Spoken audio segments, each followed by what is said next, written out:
تو جو آبجیکٹیو کا میں نے پارٹ الگ کر کے بائنڈ کروایا ہوا تھا اس کو میں ساتھ لے جاتا، اس کو ساتھ لے جاتا اسکول میں. جب بھی میرے پاس فری ٹائم ہوتا، میرا لیکچر فری ہوتا، تو میں اس آبجیکٹیو کا اسی چیپٹر کی آبجیکٹیو کو دیکھ لیتا. جب میں اکیڈمی جاتا وہ بک میرے ساتھ ہی ہوتی جہاں بھی میں جاتا. جب بھی میرے پاس کچھ ٹائم ہوتا، آدھا گھنٹہ 20 منٹ بھی ہوتے ایون، تو میں اس بک کو لازمی طور پہ پڑھ لیتا.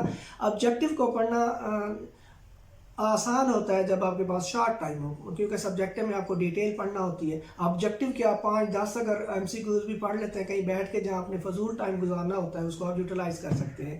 لیکن اس کا یہ مطلب ہرگز نہیں ہے کہ آپ اپنے کام کو چھوڑیں یا اپنے لیکچر کو چھوڑیں اور بچے کھیل رہے ہو آپ کو اسکول میں اور آپ آبجیکٹیو پہ لگے ہو. ایسا کبھی نہیں ہوگا، اس سے بھی آپ کبھی کامیاب نہیں ہو سکتے، کیونکہ جب آپ جس پوسٹ پر ہو اس پر اگر اپنا کام آپ اچھی طرح سے نہیں کر رہے ہو تو پھر اللہ تعالیٰ آپ کو مزید ذمہ داریاں نہیں دیتا. آپ جہاں پر ہیں، جس پوسٹ پر ہیں، سب سے پہلے اللہ کا شکر ادا کریں کہ اللہ تعالیٰ نے وہ پوسٹ آپ کو دی ہے. اس کے بعد اپنی ذمہ داری، اپنی ڈیوٹی پوری کرنے کے بعد جب آپ کے پاس ٹائم بچتا ہے، جو ہم فضول ٹائم سیل پہ لگے رہتے ہیں یا کسی اور سرگرمی میں لگے رہتے ہیں، تو اپنی آبجیکٹیو کی بک آپ کے ساتھ ہو. جتنا بھی آپ کے پاس ٹائم بچتا ہے آپ اس کو آبجیکٹیو کو ریڈ کریں، بار بار ریڈ کریں. تو میں رات کو سبجیکٹیو پڑھتا تھا اور صبح جلدی اٹھیں. آپ بھی اپنی عادت بنائیں، صبح اٹھنے کے بعد آپ جس چیپٹر کی آپ نے رات کو سبجیکٹیو پڑھی تھی اسی کی آبجیکٹیو تھوڑی سی آپ دیکھ لیں، ایک دفعہ آپ دیکھ لیں جسٹ. اس کے بعد جب آپ باہر جاؤ گے، کام پہ جاؤ گے، تو اس آبجیکٹیو کو ریوائز کر لو گے. شام تک اپنا ٹارگٹ رکھیں کہ میں نے ایک چیپٹر، اس کے ٹوٹل 12 چیپٹر بنتے ہیں میرے خیال میں، ہاں ٹوٹل 12 ہے. اگر آپ شروع میں آدھا چیپٹر کرتے ہیں اس کی سبجیکٹیو اور آدھا ہی آبجیکٹیو تو یہ کافی ہے، یہ آپ کے لیے بہت ہے. اس کے بعد آپ اس کو بڑھا سکتے ہیں جو آپ اس کو پڑھتے جائیں گے. جب بھی آپ کے پاس نالج آتا جائے گا، آپ کا شوق، آپ کی دلچسپی بڑھتی جائے گی. لیکن اس کے ساتھ ہم اور کیا کرتے تھے کہ اس کے علاوہ جو ٹاپک سمجھ نہیں آ رہا ہوتا تھا، ہم آپس میں ڈسکشن کرتے تھے، اپنے فرینڈ سے رابطہ کرتے تھے اور ہم گھنٹہ 2 گھنٹے کی کالز پہ شام کو آپس میں ڈسکشن بھی کرتے تھے. جو چیپٹر ایک دوسرے کو بتا دیتے کہ یہ چیپٹر آج پڑھنا ہے، اس کے بعد اسی پر ڈسکشن ہوتی. اگر اس بک میں کوئی غلطی ہوتی، مسٹیک ہوتی، وہ ایک دوسرے کو بتاتے کہ میں نے اس کو ویریفائی کیا ہے نیٹ سے، تو اس میں یہ مسٹیک ہے. مسٹیکس بھی ہماری ریکٹیفائی ہو جاتی.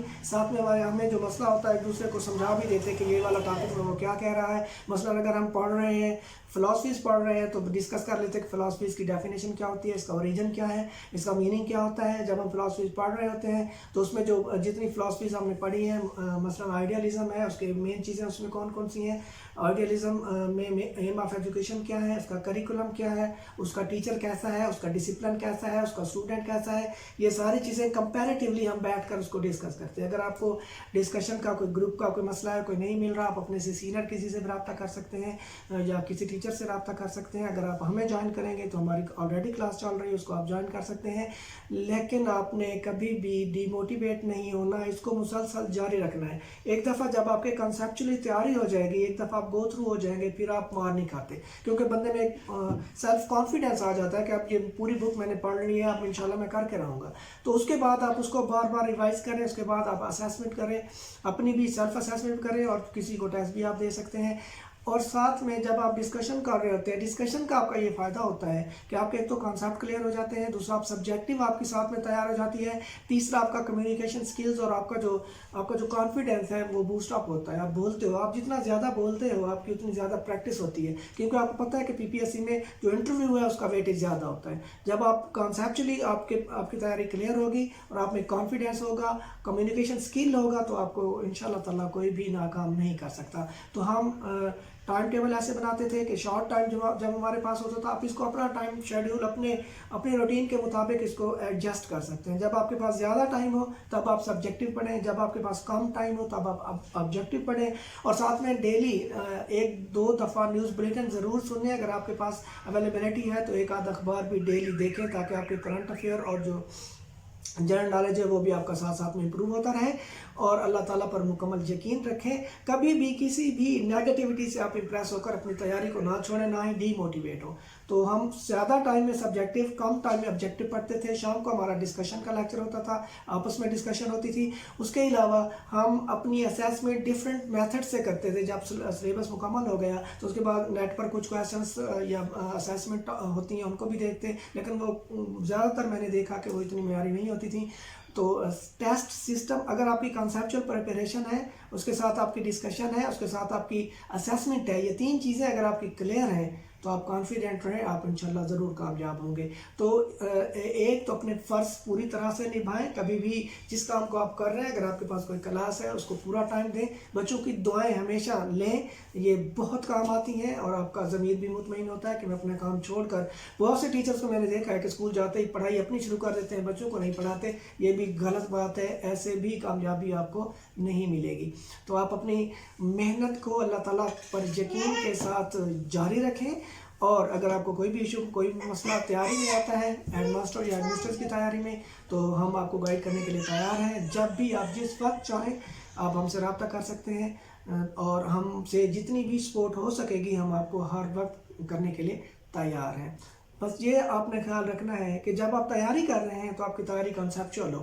اس میں آپ نے, اکثر یہ ہوتا ہے کہ جو ٹاپک سمجھ میں نہیں آ رہا ہوتا, جو ڈیفیکلٹ لگتا ہے, ہم اسے اسکپ کر دیتے ہیں, چھوڑ دیتے ہیں. ایسا نہ کریں, اس کو کمپلیٹ کریں. اگر آپ کا ٹائم شیڈول سے وہ بڑھ رہا ہے, اگر زیادہ ٹائم لے رہا ہے, بے شک لینے دیں, لیکن اس کو پہلے کلیئر کریں, اس کو پہلے کنسیپچولی تیار کریں, اس کے بعد آپ آگے بڑھیں. آپ اپنی تیاری جاری رکھیں, انشاءاللہ سیٹس ضرور آئیں گی اور اللہ تعالیٰ آپ کو ضرور کامیابی دے گا. اللہ تعالیٰ کی ذات پر, اپنی ذات پر یقین جاری رکھیں, مضبوط رکھیں, مایوسی کو قریب نہ آنے دیں, نیگیٹو لوگوں سے دور رہیں, اور اپنی اسٹڈی اگر ابھی تک تیار نہیں کی تو آج ہی سے تیار کریں اور مسلسل جاری رکھیں جب تک آپ کا ٹیسٹ پاس نہیں ہو جاتا. اللہ تعالیٰ آپ کا حامی و ناصر ہو. اللہ تعالیٰ آپ سب کو کامیاب کرے. اپنا بہت سا خیال رکھیے گا. اللہ حافظ.